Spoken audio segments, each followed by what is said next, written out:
Non, mais le salon est cool en fait. Ah En ouais, vrai. de ouf, de ouf. Bah, je Toi, c'est la m'éclate, première hein. fois que tu le faisais, hein. Ouais, c'est la première fois que je faisais un truc, et même un salon pro comme ça, tu vois, genre Ouais. là vraiment, et l'ambiance est beaucoup plus cool que ce que je pensais, c'est vraiment assez détendu, tu peux vraiment discuter à la cool Mais avec les gens. on en parlera, je pense, demain avec Laurent, mais il y a moins de monde quand même que les Ouais, années d'avant. Mais ce qui fait que ça fait un salon vachement plus détente où on te ouais, baigne pas juste une plaquette dans les mains en mode on s'appelle. ouais, T'as le temps de discuter avec les gens, ouais, de de ouf. voir, de voir qu'est-ce qu'ils cherchent, qu'est-ce qu'ils ont envie de faire. Et du coup, on a, enfin, pour moi, un salon plus qualitatif que d'autres années. Mm. Et puis après, c'est ce que tout le monde dit tout le temps, ça fait du bien de voir les gens en vrai Ouais, c'est clair. directement. C'est clair, bah, du coup, parce que toi tu bosses avec plein de gens d'ici, de loin, et là ça permet de Mais les tu sais, rencontrer directement. on a ouvert la saune il y a un an, donc en Ouais. plein Covid. Mhm. On est 80 aujourd'hui. Autant te Ouais. dire que les 80, je les ai jamais rencontrés en vrai, Ouais. vu que Covid, quoi. À Ouais. quelques exceptions près, il y en a qui passent au lab, machin, entre deux confinements, mais Mm. sinon, on est juste Ouais. chacun chez soi, quoi. Là, tu peux expliquer un peu ce que c'est ton asso du coup, l'asso I2L Ouais, carrément. Bah, en fait, en l'asso, si tu veux, Passe-Francis. c'est une asso qui regroupe les acteurs, Mhm. tous les acteurs du monde XR, Ouais. donc les producteurs de contenu ou de matériel, les utilisateurs de contenu, donc des écoles, des universités, des grands comptes, tous les mecs qui vont Mhm. utiliser dans le domaine pro, les musées par exemple. D'accord. Et les prescripteurs de contenu, donc les mecs qui vont passer des commandes. Plutôt là, tu es plutôt sur État. Tu vois, tu vas être sur les régions, les départements, D'accord. les ministères, des choses comme ça. Voilà. Ok. Le but du jeu, c'est d'avoir tous ces gens-là dans l'association. Mhm. Aujourd'hui, on est bien en producteur. En utilisateur, ça commence à monter. Les prescripteurs, c'est plus difficile, mais Ouais. voilà, les chemins sont plutôt bien enclenchés. Et donc l'asso, elle fait un travail d'asso, c'est-à-dire de fédérer les acteurs, tous les Mhm. acteurs, de créer un écosystème, une filière de l'immersive learning français et de Ok. porter en fait la voix de cette filière auprès des acteurs publics. Tu fais grossièrement du lobbying en fait. D'accord. On fait émerger des problèmes communs. Ok. Tu vois, Ah ouais, vous portez votre voix à plusieurs plutôt que. que chacun essaie de porter tout seul. D'accord. Et ce qui est compliqué en fait parce que tout le monde. Ouais. C'est aussi des petites boîtes, c'est aussi. Il n'y a pas forcément que des géants. C'est ça, puis t'as pas le temps, tu vois. Ouais. Et puis quand tu es une start-up comme beaucoup exposent aujourd'hui ici, Mhm. t'as pas l'énergie, les Tu te ressources, rapproches le du temps. micro. T'as pas l'énergie, le temps, les ressources pour que ça fonctionne correctement. Enfin, Ouais. tu vois, et pour te poser sur ces questions-là. Donc on s'y met à plusieurs. Et la boîte qui appartient à l'asso, l'Immersive Learning Lab, Mhm. le seul proprio c'est l'asso en fait. Et le but du jeu de la boîte, c'est de justement dérouler la feuille de route qui est définie par l'association.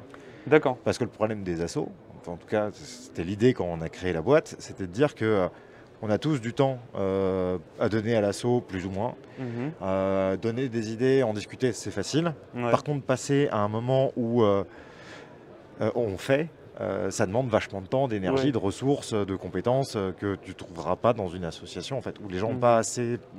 peuvent pas s'investir autant qu'ils voudraient ou veulent pas le faire. Ouais. Et donc c'est pour ça qu'il y a l'entreprise qui fait que derrière, on arrive à concrétiser dans la vraie vie les discussions, quoi. Ok. C'est vraiment Ok. ça Ok. l'idée. Ok. C'est hyper intéressant. Il y a... Attends, parce que du coup, il y a des réactions. Il y aura des cleanbox sur le salon ou pas? Alors, il y en a une juste à côté de nous, qui est du coup à vous, j'imagine. Ouais, celle-là elle est à nous. À France Immersive Learning. Il y a des cleanbox sur le salon. Alors après, les cleanbox ne résolvent pas le problème en tant que tel. Mhm. C'est la manière dont on utilise la cleanbox est importante. Ouais, ça consiste en quoi exactement une cleanbox pour ceux qui connaissent pas, comment ça marche ce truc Et ben, la cleanbox, en soi, tu as cette espèce de. C'est con, on pourrait pas tourner une cam. Ça va. Je peux tourner Celle-là, celle-là ouais. au pire. Faut que tu me redises après que On la je la remette bien. recalera. Alors attends. Tu me dis quand tu vois. Ouais. Ok, attention, je vous tourne légèrement. Voilà, vous la voyez juste là. Elle est nickel. Sur Voilà. la grosse boîte. Donc la cleanbox, donc normalement elle est pas bleue, hein, ça c'est parce qu'on a un projecteur, mais en soi, tu vois, tu as le cône là Avec le blanc PRGB. au milieu qui lui va projeter de la lumière UVC, donc c'est des UV médicaux. Et en fait, ça désinfecte. Il y en a qui vont te parler de stérilisation, c'est pas vrai. Ça désinfecte en fait une surface. Et c'est Ok. des cycles d'une minute 30, et ça Ouais. te sèche le casque aussi en même temps. Elle est cadrée, hein. Yes, reviens un peu vers moi. Ok, nickel. Nickel. Nickel, bouge plus. Et donc voilà, ça sèche et ça désinfecte les casques. Ok. Ce qui n'empêche pas du tout, du coup, de les nettoyer avec des lingettes, tu vois, parce que c'est comme si tu fais du bricolage et que tu te passes, tu sais que tu as les mains bien grasses, bien noires, Ouais. ok, et que tu te passes du liquide hydroalcoolique sur les Ouais, mains. du gel hydroalcoolique, ça va pas te T'as- laver les mains, juste. Bah, t'as les mains T'as quand même désinfectées, les mains, ouais. mais t'as pas les mains propres. Ah oui, d'accord. Ouais. Donc c'est pour ça que la clean box en tant que telle ne suffit pas.